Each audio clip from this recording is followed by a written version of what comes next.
moi aussi, je vais vous parler donc d'un lab, mais je vais vous en parler de l'intérieur, c'est-à-dire que c'est pas moi qui ai mis le lab en place, mais moi, j'ai été un des projets participants au lab. Le projet en question s'appelle Idem Altera et c'est un projet de danse et réalité augmentée. Juste avant de vous parler du projet, je voulais juste dire, rappeler un petit peu l'Agora de la danse. C'est un petit peu, c'est un diffuseur de danse, de création contemporaine. Et donc, on présente des spectacles à l'année. Ça fait plus de 25 ans, presque bientôt 30 ans qu'on existe. Et je parle un petit peu aussi au nom de Tangente, qui est un autre diffuseur en danse contemporaine, mais spécialisé dédié à la jeune création.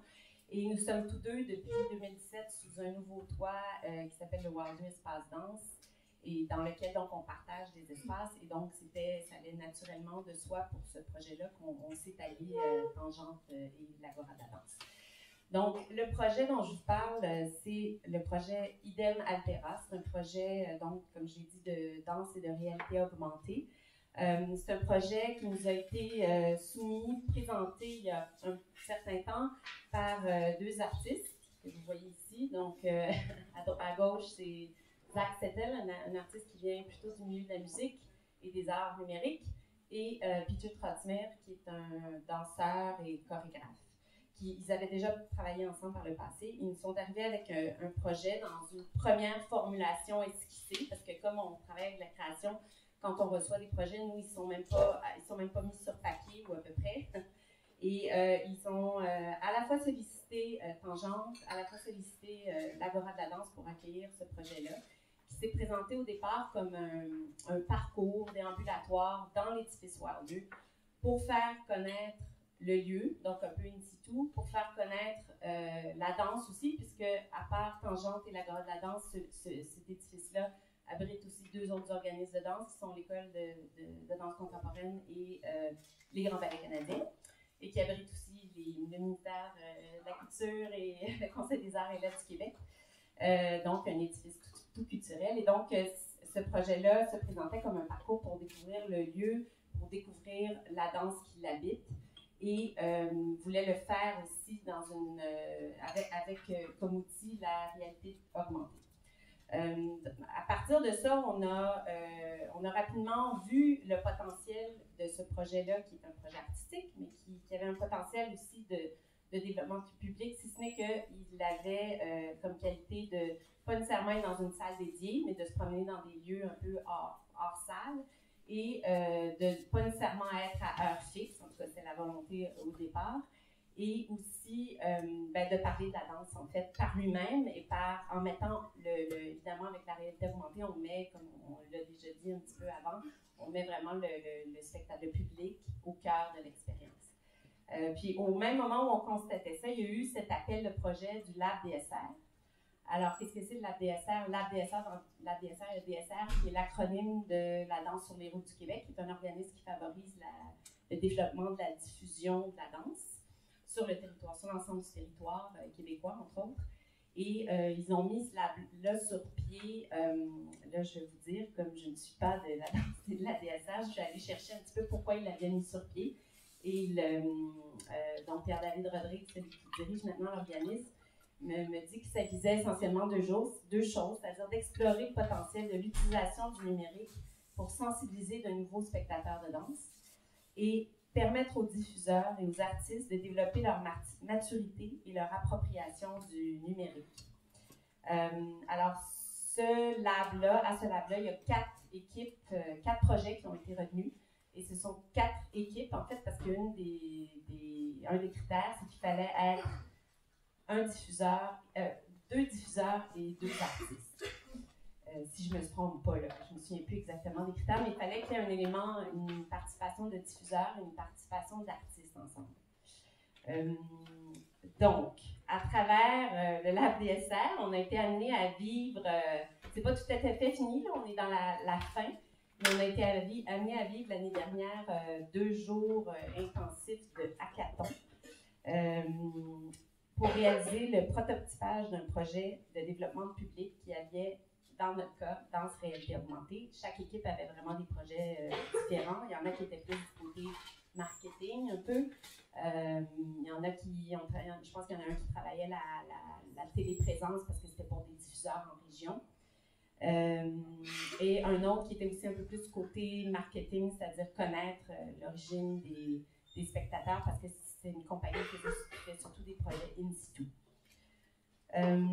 Donc, hackathon, prototypage, présentation des principes d'innovation, pitch devant jury, accompagnement par Québec numérique et Lab culturel de Culture pour tous. J'ai connu un bain radical dans la culture numérique. Même si je partage ma vie avec quelqu'un qui est baigné dedans à temps plein, le vivre de l'intérieur, c'était vraiment autre chose. J'avais déjà entendu parler de processus d'itération, mais de là à les rendre vraiment plus concret, ça a été quelque chose. Venait aussi avec ça l'obligation, avec le LabDSR, évidemment, de présenter un prototype de projet. Donc, dans le cours du hackathon, pendant 2 jours, on a réalisé un genre de prototype, évidemment, bricolé, bien entouré de ses principes, ses objectifs et tout ça, mais on a dû aussi faire une espèce de test devant le public, ce qu'on a fait le 28 septembre dernier dans le cadre des Journées de la culture. Et donc, le projet à ce jour, là, si je vous en donne des petites images, c'est un projet, il a beaucoup changé quand même en cours de route. On s'est retrouvé le 28 à tester une partie du projet, en fait, parce que ce projet-là, qui a vraiment pris son élan, entre autres, dans le LabDSR, dans le courant du LabDSR, va se poursuivre parce qu'on a une intention de diffuser, de présenter sa version finale en 2020-2021. Mais dans l'étape prototype, on a vraiment présenté une étape du parcours, du fameux parcours. On n'a pas encore goûté à ce que serait le parcours déambulatoire, mais on a une étape qui était pour nous importante et qui est la partie où il y a de la danse live en plus de la réalité augmentée. Parce que, réalité augmentée tout court, ça peut être intéressant pour faire découvrir la danse, mais la danse est un art vivant et c'est important de garder cet aspect-là dans le projet, c'est important pour nous. Donc, il y avait une première partie où le danseur, Peter Trottimer,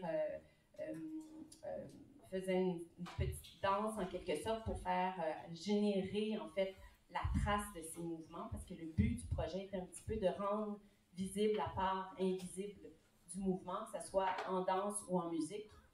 Et dans une deuxième partie de la présentation du prototype, le public était invité à naviguer dans l'espace et donc à générer lui-même des traces comme celle qu'avait montré un petit peu Peter au départ.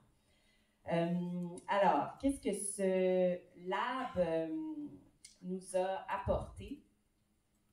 Comme je disais, j'ai vraiment été soumise à un bain radical. Je pense qu'on parlait de formation continue, mais ça a peut-être joué un certain rôle de formation accélérée pour moi, pour me baigner dans ces processus-là. C'était très excitant sur le coup aussi à vivre. Je pense que le gros aspect positif de cette expérience-là, selon moi, est d'avoir travaillé en équipe, d'avoir confronté nos idées en équipe et dans un laps de temps assez court et je pense que ça a un effet d'accélération des processus en général, c'est-à-dire autant la création que la gestion du projet, que la perspective, ça nous permettait d'anticiper aussi certains écueils qui ont souvent été de nature techno, on s'entend, mais même aussi au niveau de, le terme expérience utilisateur, c'était un peu la première fois que je l'employais et je le comprenais bien dans ce projet-là. Ça devenait super important de prévoir et de planifier comment le spectateur allait s'immiscer dans ce projet. J'ai des réserves tout de même, dans le sens où je me demande, en sortant de là, je pense autant j'étais excitée quand on était dedans, autant en sortant, on se dit, bon, qu'est-ce qui reste de tout ça? À quoi est-ce que ça va vraiment servir? Parce qu'en effet, entre ce qu'on a défini dans ce contexte-là de 2 jours et ce qui s'est vraiment passé, il y a quand même beaucoup de choses qui ont bougé, mais ça sert aussi un peu à ça. je pense que là, on a eu la totale avec le hackathon, l'accompagnement. Je pense qu'il y a moyen peut-être aussi que ces outils-là ou ces façons de faire-là soient adaptées à chaque environnement.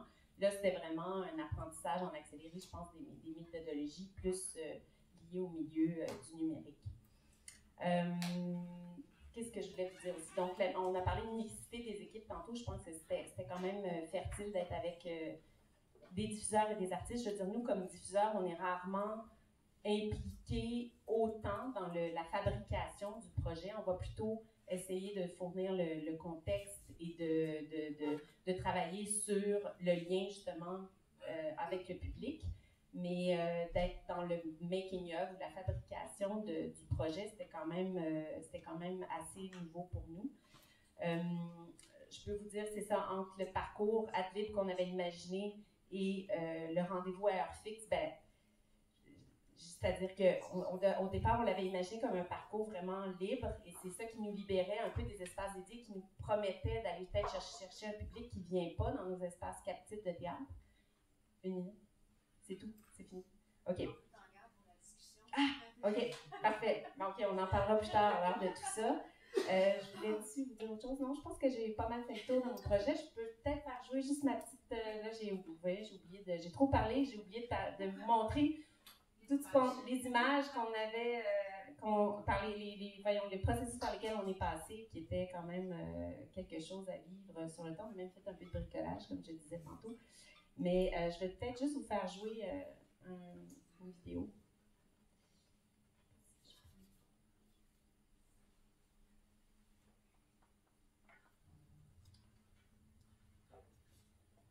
Donc, on voit ici Peter qui a invité les gens dans l'espace. Malheureusement, dans ce clip-là, on ne voit pas, mais il y a vraiment une partie où les gens bougent dans l'espace. Parce que là, c'est un moment où Peter reprend un peu son rôle de leader et ça met les gens dans une position de gêne. Je ne sais pas si je peux couper ça. Mais il y avait vraiment un moment où les gens se promenaient et constataient que leur déplacement, leur mouvement, leurs interactions pouvaient avoir un impact et générer un environnement graphique particulier à travers, bien sûr, l'utilisation des iPads. Merci.